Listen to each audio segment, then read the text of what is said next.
دوای شۆڕشی ئاشتی خوازانەی گەلانی خۆرهەڵاتی ناوەڕاست لە پێناوی ئازادی و بەدەستهێنانەوەی مافی چارەنووسیان، دیکتاتۆرانی ناوچەکەش بۆ ڕێگری لە سەرکەوتنی ئەو گەلانە و نەگوێزرانەوەی ئەزموونەکانیان بۆ وڵاتە بەکرێگیراوەکانی بێگانە لە ناوچەکە، هەموو توانای مادی و دیپلۆماسی و پترۆدۆلاری خۆیان خستە کار بۆ کودەتا بەسەر خواستی ئەو گەلانەدا و لە ناوچەکەدا ترسناکترین قەسابخانە و تراژیدیای قڕکردن و وێرانکاریان هێنایە گۆڕێ.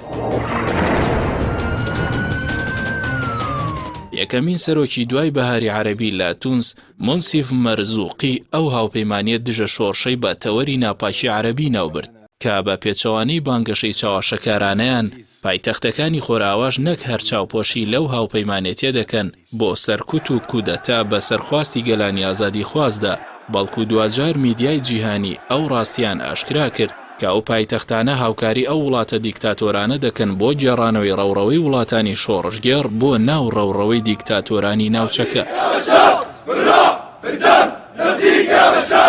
لەو بارەوە جۆناسان فانتۆن هارفی، نووسەر لە پێگەی میدل ئێست ئای بەریتانی، لە وتارێکدا ئاماژەی با بەردەوامی یارمەتیەکانی ئیمارات بۆ هەژموونی خەلیفە حەفتەر لە لیبیا و میلیشیا گوێخوازەکانی باشووری یەمەن دەکات، ئەوەش لە پێناوی فراوانکردنی دەسەڵاتی لە ناوچەکەدا. ناوبراو لەبارەی لێدوانی هەردوو میرەکەی شەڕی لیبیا و یەمەن واتە حەفتەر و حەیدەرۆس زوبەیدیەوە ئاماژە بەوە دەدات لە ماوەی 48 سەعاتدا هەردووکیان ڕایان گەیاند نە شەرعیەتی ناوخۆیی وڵاتەکەیان و نە شەرعیەتی نێودەوڵەتیشیان قبوڵ نییە، وەکو بنەمای گەیشتن با ڕێگەچارەی ئاشتیانە، تەنیا با خۆسەپاندن و جەنگ هەژمونیان دەسەپێنن.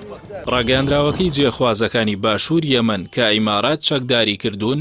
لە 26 نیساندا دەسەڵاتی خۆجێیان ڕاگەیاند، لە دوایەوەش قەیرانیان گوێزاوەتەوە بۆ دوورگەی سۆقتەرای استراتیژی، ئەوەش لە پێناوی فراوانکردنی هەژمونی ئیمارات و کۆمپانیا ئەمنیەکانی هاوپەیمانی لە دەریای عەرەب و گەروی بابولمەندەبدا کە ئەوە ڕاستەوخۆ ئەو بانگەشەی هاوپەیمانی سعودیە و ئیمارات بە درۆ دەخاتەوە کە گوایە دەیانویست شەرعیەت بگێڕنەوە بۆ یەمەن، بەڵام با پێچەوانەوە پارچە پارچەیان کرد. هەروەکو سعودیەش پارێزگای ئارامی مەهرەی کردووەتە ئامانج بۆ داگیرکردن و خواستە مێژوویەکانی بۆ گەیاندنی نەوت بە دەریای عەرەبی. بإعلان إسقاط الاتفاق السياسي المشبوه.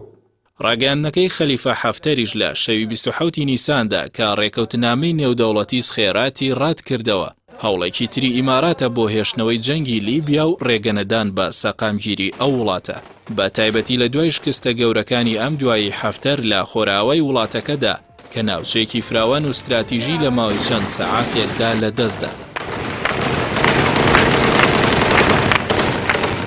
چاودێران بڕوایان وایە ئەم هەوڵە هەژمونگەراییەی ئیمارات جگە لە دژایەتی هەناسەی ئازادی خوازی لە ناوچەکەدا مەبەستێکی استراتیژی ئابووریشی لە پشتەوەیە، ئەویش ئەوەیە گەشەی ئابووری هەریەکە لە میسر و لیبیا و یەمەن یەکسانە بە پوکانەوەی پرۆژە گەورەکانی دووبەی و ئەبوزەبی و چیتر وڵاتان پێویستیان بە وڵاتان نامێنێت، چونکە ئەو وڵاتانە بنەماکانی پێشکەوتنی ئابووری تەواویان تێدایە، بۆیە ئیمارات بەو هەوڵانەی دەیەوێت ڕەوڕەوەی پێشکەوتنی ئەو وڵاتانە لە پێناوی مانەوەی خۆیدا ڕاگرێت.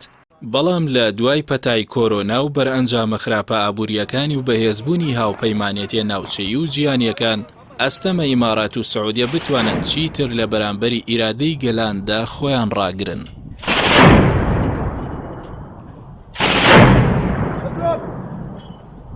أضرب